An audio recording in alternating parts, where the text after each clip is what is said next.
Hello there! So it decided to rain just as soon as I sat down, so hopefully you won't hear too much thunder going on in the background. But if you do, I apologize in advance. Ashley, what are you doing? Also, my cat decided to not leave the room so I could close the door and, shoot the video in peace.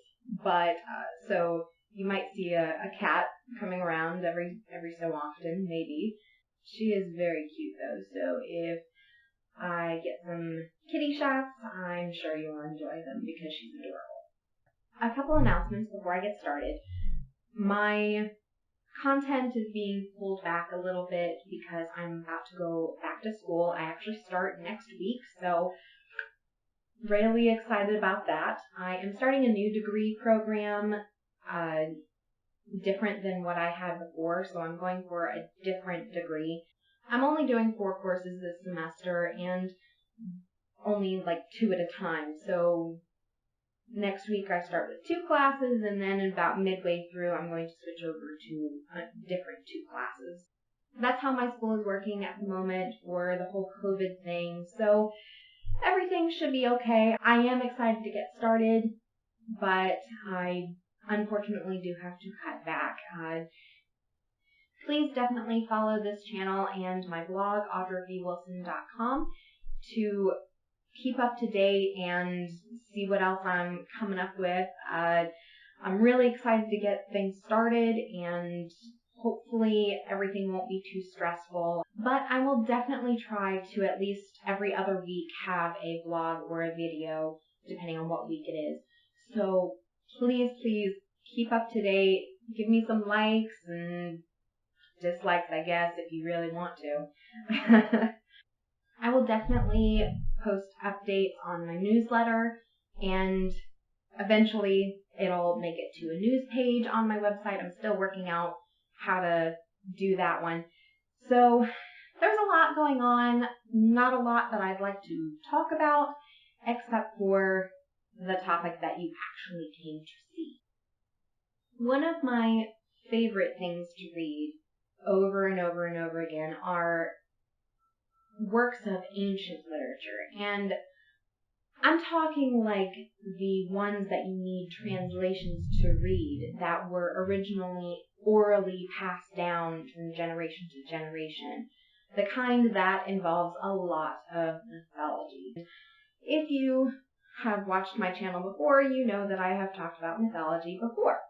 And if you read the blog, you'll definitely see it there too. I love mythology, and it's one of those things that I just always loved growing up. For those of you who know me well, you know that I did a senior project in college that involved epic poetry such as Beowulf and the Odyssey. And with me starting school again, it just brought back all the wonderful memories of doing that research, and I do not mean that sarcastically whatsoever. I loved my senior project, and I said back then, and I'll say it again, I could work on that forever. I could probably write a book on it, but nobody would ever read it because I'm not a professor. So, let's talk about Odysseus and why he is not exactly the typical Greek hero. And he's not really the typical hero in modern day either. He is, well, yes.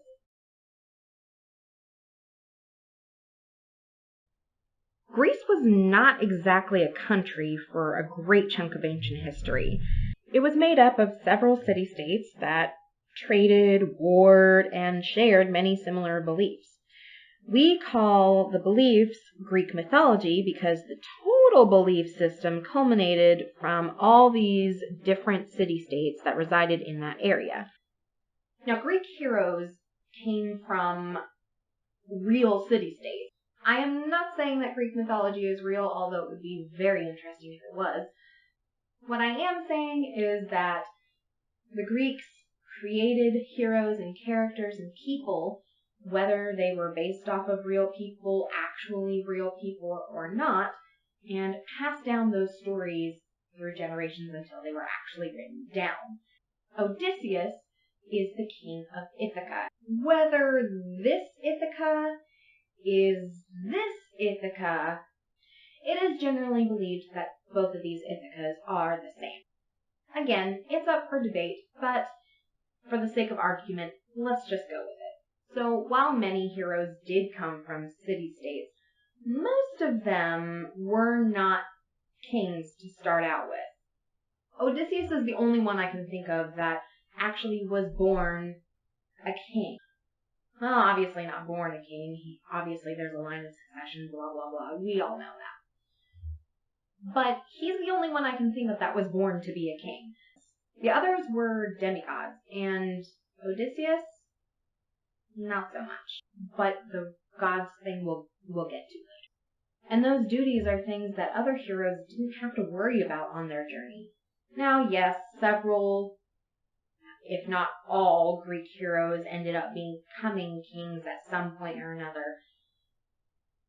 But again, Odysseus is the only one that was born to be a king, except for maybe Oedipus, but that's a scary story right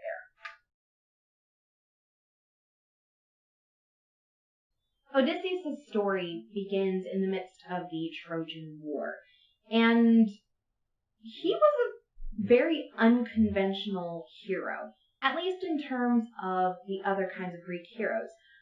Another notable Greek hero during this same war is actually Achilles. And if you think Achilles, think Superman. Achilles was in your face, strong, typical. Again, Superman. But Odysseus was a normal king who just happened to have really good strategy. It was Odysseus' idea to use the wooden horse to sneak troops in past Troy's walls, because they couldn't get through otherwise. The Trojan horse now has so many connotations, and I'm not just talking about the condoms. In fact, there is malware out there called Trojan horses because they sneak past the firewall. And that is exactly what the Greeks did to get past the Trojan walls. Now, you would think that this clever idea would have been very well received. After all, they couldn't get past it any other way. But it really wasn't. You know how I mentioned that Achilles was kind of in your face? That's how the Greeks thought bravery and strategy should be. That it should be in your face and obvious and face to face. Odysseus had suggested a plan that completely negated that. And it was not easy for the other generals/kings to agree upon. And it isn't until the end of the Iliad that we even see it come into fruition. Odysseus took a completely different route in every way that he did. He was extremely smart, and it got him out of a lot of sticky situations. Let's just say Odysseus was kind of a let me do me guy. He continued to use disguises throughout his entire journey, such as attaching himself and his men to the bottom piece of sheep that the Cyclops was herding. One of the most notable is when he finally got home and had to sneak his way into his own house to get rid of all the suitors for his wife. Awkward. Okay, you know how I said that all the other Greek heroes were demigods and stuff? So I don't know of any other Greek hero. And I know a lot about Greek heroes that are not related to the gods in any way, shape, or form. And I'm talking blood related. Heracles, related to Zeus. Theseus, related to Poseidon. Achilles, related to Thetis, who is related to Zeus and Poseidon and Hades and all of them, right? So there are a lot of Greek heroes that are related to the gods. Odysseus is not. He is not the son of a god. He is not the son of a nymph or any other divine being. So the only relation that he has to any god is Athena. And Athena basically just likes Odysseus because he's smart and wise, even though he makes a lot of mistakes. And yeah, he has the major flaw of, insulting a god.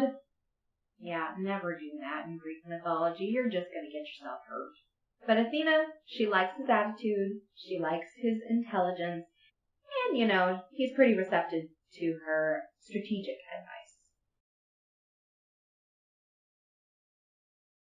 Okay, this topic is often crucified, to be blunt. No, he is not the most faithful husband in our terms, in modern terms. And I am not saying that is right, that we should be like the ancients. Absolutely not, because, I like my rights. Thank you very much. He is, however, more loyal to his wife than pretty much any other person in Greek mythology. And yes, I'm looking at you, Zeus. But pretty much any other Greek hero falls into a category where they cheat on their wives a lot because it was a conquering thing. It wasn't about love or being faithful. It was the conquering bit of it. And keep in mind that this was ancient times, and you have to keep that into perspective because you do. You have to keep that into perspective. Obviously, by today's standards, I'd be saying, hell no. You have to kind of accept things as they are. Unfortunately. Again, I'm not saying that it was right. But he is certainly more loyal to his wife than he is to anyone else. And when he does eventually come back, it's for his wife and his son. He doesn't really go back to Ithaca to be king again. And his attitude was not the norm. All of these characters that were in the Trojan War, they claimed prizes. Even the married ones claimed prizes. And by prizes, I mean women. It's what happened. Odysseus didn't claim any prize in comparison to Agamemnon, whose wife was Helen, who the war started over in the first place. He took prizes, aka women prizes, back home. Let's just say Helen has reason to be salty in the Odyssey. Penelope, Odysseus' wife, on the other hand, what a saint. She is constantly bombarded by suitors throughout the 20-year time frame that Odysseus is missing, and she doesn't marry any of them because she is loyal to her husband completely. And on top of that, they would kill her son if she did get with any of them. It's actually also what happens with lions when a younger male takes over the pride. The younger male will kill all the cubs to assert dominance and make sure that only his cubs are in pride. So yeah, we took a line out of the Lion's playbook. Yay? Let me address who exactly he did sleep with. Possibly Circe, who, just so you know, is a nymph and kind of didn't give him a choice. All of his men were turned into animals, and he had to figure out a way to get them out. So it's not exactly clear whether he did or not. That's kind of ambiguous. But with Calypso, he definitely did. But also keep in mind who Calypso is. She is a sea nymph, first of all, which means that she is directly under Poseidon, And Poseidon was the one who cursed Odysseus in the first place. So, okay, I just came up with an idea for a story of some kind. Kind of explaining why Calypso kept Odysseus for so long. Not only because she did like him, but because she was under Poseidon's control, and he told her to do it. Yeah, that'd be a fun story. I think I might do that at some point, but I have a lot on my plate right now. I can't do that right now.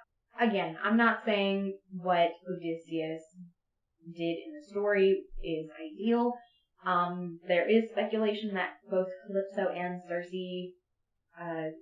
bewitched him, but either way, matters not. For the most part, he is loyal to Penelope. His main goal is to get back to his wife and son, not necessarily Ithaca. So that's where I'm going with the whole loyalty thing. It was mostly to see his family again. So yeah, Odysseus is one of the most famous Greek heroes, and part of that is because he was so atypical for the typical Greek heroes. Heracles, Achilles, Perseus, Theseus, you all hear about these because of the strength and supernatural abilities these characters and heroes had. But Odysseus' story is all about an ordinary, normal man who goes on this epic journey. We're going to stick with the fact that he was smart for the most part, but he did make some very stupid mistakes. The fact that he was born a king, was a war hero, wasn't related to any gods, and was mostly loyal to his wife and his son, makes him completely atypical and a very interesting character to read. That's all I have for you today.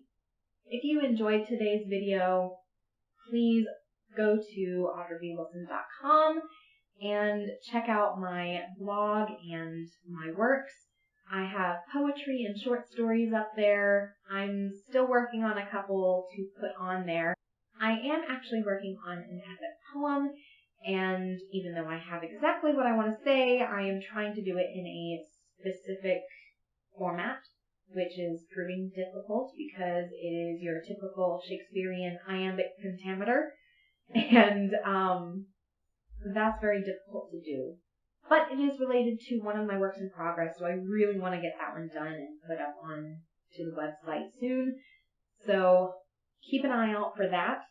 I don't have very many announcements right now in the newsletters, but that should be picking up soon. So if you want to stay up to date, please subscribe to my monthly newsletters. This allows you to see more content and more sneak previews, especially a little bit further down the line when I finally get closer to actually publishing Unveiling the Facade. As always, thank you so much for watching. Until next time.